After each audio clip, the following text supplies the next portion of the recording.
Welcome to this week's Top 5, where I will be counting all of my top 5 favorite characters of Dragon Ball. And without any power scaling, because I do not do that here. It's 100% based on my opinion. If you disagree, please leave your own top 5 or your own favorite Dragon Ball character in the comment section below, and let's get this discussion going. Additionally, if you enjoy this content and if you want more anime and gaming related content on this YouTube channel, please do check out my YouTube channel and leave a like in this video and subscribe, as your support is greatly appreciated. Without further ado, let's start, shall we? 5. Piccolo. From the start, Piccolo started off as a villain, an antagonist on Goku's path, hell-bent at avenging his father, but eventually over time able to become an ally, being won over by Goku's charisma. I mean, he's one of those characters, and I feel like that's one of the characters that first kicked off the antagonist being won over by the main character. And eventually that became one of my favorite tropes in Shounen as well.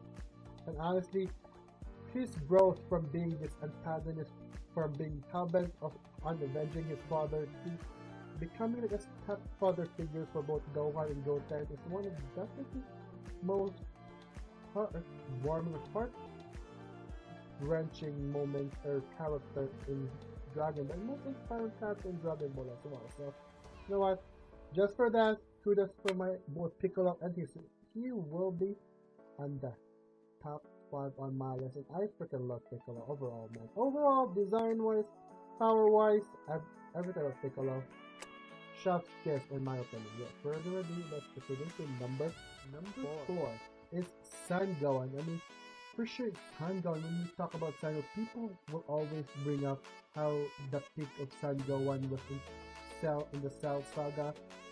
But for me, I did enjoy a bit of like slice of life moment of Gohan was he's just living his life. Like he wants to study, he wants to be a scholar. And he's really not a fighter like Vegeta or Goku, but he tries to live his own life. Like for me, that alone is kind of admirable of Gohan. And during the Cell Saga Cell Saga fight, where he just came through and break all of his limits and became the first Super Saiyan 2. That for me was his peak, because that is where his breaking point. This pacifistic, moralistic boy just went off the route, angry at Cell for hurting his father, his family, and his friends. And that alone was just heart popping. Yeah, heart popping kind of fight. That's not even out. That fight is not even out of like respect as a fighter, but out of anger. That fight, born out of anger, was Gohan's peak, and the remaining arc of Gohan in like after Cell Saga was like him living his life as how he wanted to be. And for me, I couldn't be any more prouder of Gohan's character arc. Honestly, most people would consider the post Cell Saga arc as a disappointing part of Gohan's character arc, but for me, that's actually where I kind of fall in love with him, because that's especially what his goal was, to live an ordinary life and be a scholar. So Gohan number 4 will be right in there. Without further ado, let's proceed to number 3. Number 3 is Frieza. I still consider Frieza the iconic villain, anime villain that he is. Like, he is the face of anime villainy. For me, he is the perfect villain. He has everything. He conquered most of the known universe.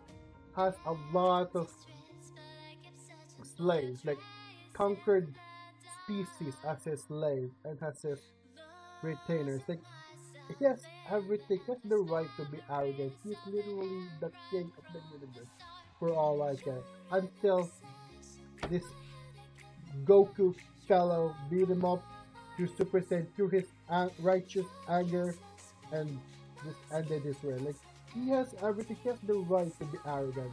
He has the right to be arrogant because he has power, he has influence over the known universe. And for me, I just love it. I did enjoy his character arc. And even Resurrection F, where he just wants to avenge his like fallen reputation, his fallen tyranny, and just kill off Goku.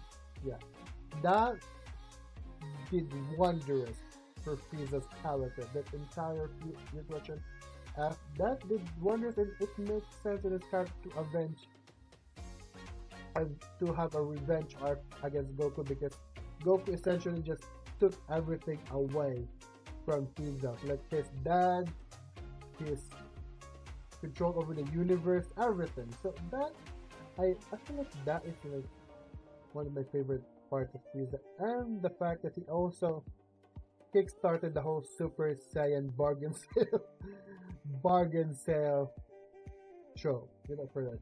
Number three would be Lord Frieza, and I could consider Frieza as again the perfect villain and like the most iconic villain in all of anime. So number three, Lord Frieza. Let's put it into number two. This actually pays me to put Vegeta number two and second only to like in this list. This actually because I did enjoy a lot of aspects in Vegeta's character, such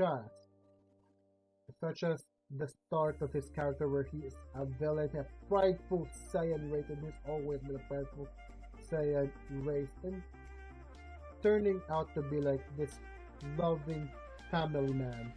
His I enjoy his character with like slice of life characters with Boma, with Trunks, with Bola. Like, dude, that scene, all of those scenes in the GT and Super series, I did enjoy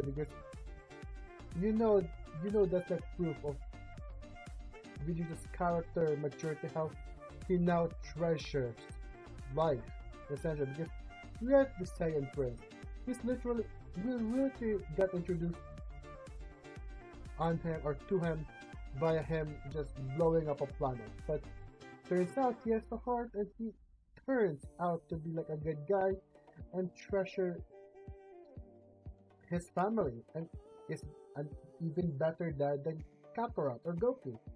So yeah, everything about Vegeta's character, like the sacrifice he did in Majin Buu's art, is like chef's kiss, and that's like an example of how Vegeta's character growth in the throughout the series. And for me, number two, as much as it hurts me because I do love the number one spot better. You know what, Vegeta, my respect for Vegeta. Chef's kiss, I love his character art. It's wonderful. I think it's one of the most prominent and most well written character rival of the main character throughout the shonen genre. So yeah, Vegeta, Chef's kiss, and number two in my list. So further ado, let's proceed to number one, and it's probably obvious. It's definitely obvious. Yeah, number one, Goku. I mean, you can hate the guy, like he could be considered a villain for starting off the tournament of power, for giving like a sense of being to sell. Like, he could be considered a villain, but you can hate the guy. But he also inspired lots of us. Like, inspired lots of us to go train ourselves, and inspired a lot of our main character. Me personally, you do know me. I love my Monkey D. Luffy, and the fact that he inspired Monkey D. Luffy and like have similar personality to Luffy, like personality wise, I think the joyful kind of quirky personality of like Goku.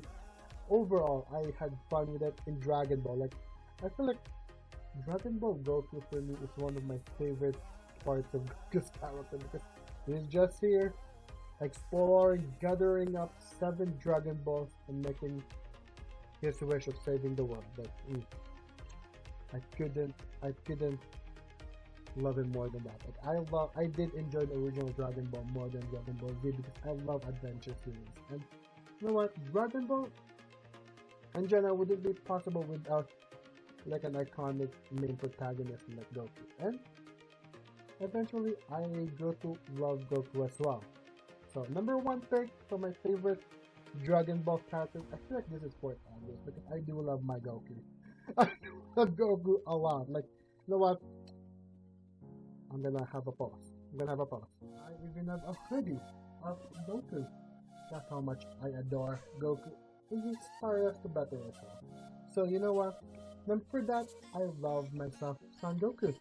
Without further ado, that would be my top 5 list of my favorite Dragon Ball characters.